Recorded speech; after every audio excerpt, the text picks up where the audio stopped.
Halo semuanya, perkenalkan kami dari kelompok 5 dalam mata kuliah Perspektif Global. Hari ini kami akan membawakan materi mengenai pendidikan global.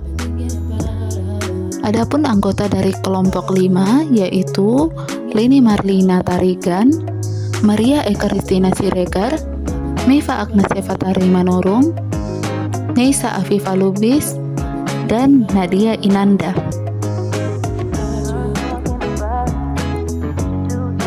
Materi yang pertama yaitu pengertian pendidikan global. Menurut Sapriyadi, pendidikan global merupakan upaya untuk menanamkan suatu pandangan tentang dunia kepada para siswa dengan memfokuskan bahwa terdapat saling keterkaitan antar budaya, umat manusia, dan kondisi planet bumi.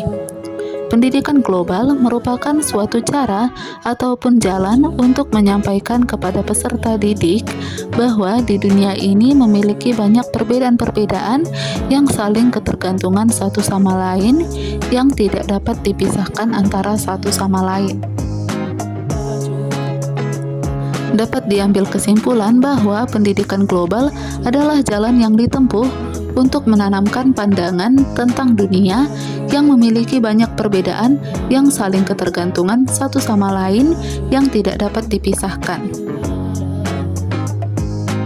Tujuan dari pendidikan global. Tujuan pendidikan global adalah mengembangkan pengetahuan, keterampilan, sikap yang diperlukan untuk hidup secara efektif dalam dunia yang sumber daya alamnya semakin menipis dan ditandai oleh keberagaman etnis, budaya yang saling berkaitan. Pendidikan global juga bertujuan untuk membantu peserta dan calon pendidik menghadapi era globalisasi yang semakin meluas di dunia.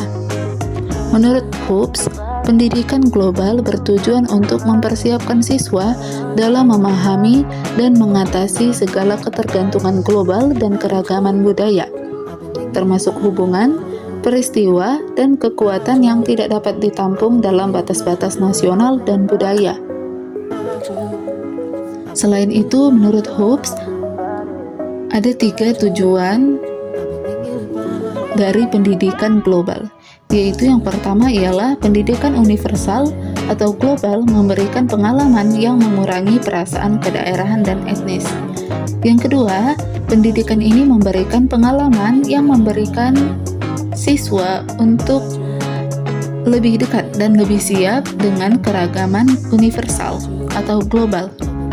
Kemudian tujuan yang ketiga yaitu ialah pendidikan global mempersiapkan siswa untuk masa depan dengan menyediakan berbagai keterampilan analisis dan evaluasi.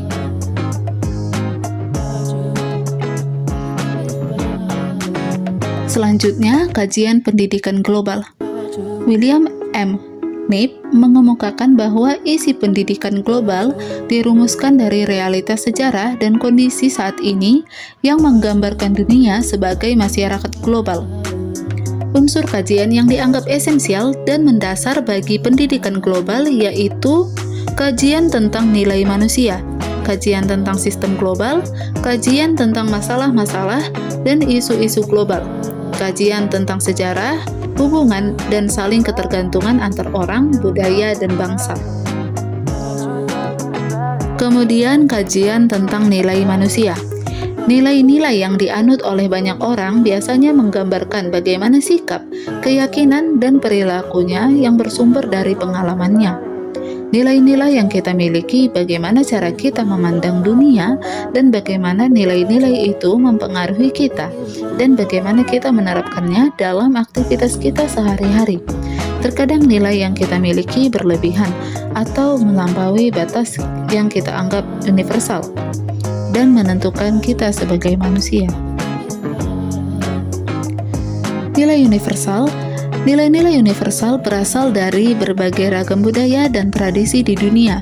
Meskipun terdapat beragam perbedaan, semua bangsa di dunia telah mendukung nilai-nilai yang sama tanpa memperdulikan waktu, letak geografis. Nilai-nilai ini merupakan suatu kekuatan untuk melindungi umat manusia di dunia. Kemudian perbedaan nilai manusia. Dalam pendidikan global mencerminkan juga mengajarkan kepada siswa mengenal dan memahami keragaman masyarakat dunia. Berbagai macam perbedaan di dunia, baik dari segi kebudayaan, agama, perilaku, dan jenis. Dari berbagai perbedaan itulah, pendidikan global mengajarkan bahwa kita harus bisa membantu para siswa memandang kualitas kemanusiaan yang berbeda dari dirinya. Selanjutnya, kajian tentang sistem global. Yang pertama adalah sistem ekonomi. Ekonomi global merupakan sistem yang sangat kompleks yang memiliki saling ketergantungan jauh lebih dari sekedar hubungan konsumen dan produsen pada wilayah yang berbeda. Pendidikan global akan membantu para siswa memandang dirinya sendiri sebagai pelaku ekonomi dalam ekonomi global ini. Kemudian sistem politik global. Peristiwa dunia saat ini sangat menunjukkan adanya ketergantungan dalam bidang politik. Pemilihan umum sampai sidang MPR di Indonesia dan kemungkinan-kemungkinan perubahan struktur kekuasaan mendapat perhatian yang intensif bagi seluruh dunia. Kemudian yang ketiga yaitu adalah sistem ekologi. Di dalam lapisan sistem ekologi bumi yang kompleks, lapisan hidup yang tipis mengelilingi bumi sangat mudah dipengaruhi dan terancam oleh aktivitas hidup manusia. Pendidikan global akan membantu siswa merasa bahwa dirinya merupakan bagian dari bumi dan mampu melestarikannya. Yang keempat adalah sistem teknologi. Pendidikan global akan memberikan kesempatan bagi para siswa untuk melakukan eksplorasi teknologi, dapat mengetahui kecepatan transformasi dunia terhadap masyarakat global, mengembangkan keterampilan agar dapat menaklukkan dunia. Baik, sekian materi yang dapat disampaikan oleh kelompok 5. Atas perhatiannya kami ucapkan terima kasih dan sampai jumpa lagi.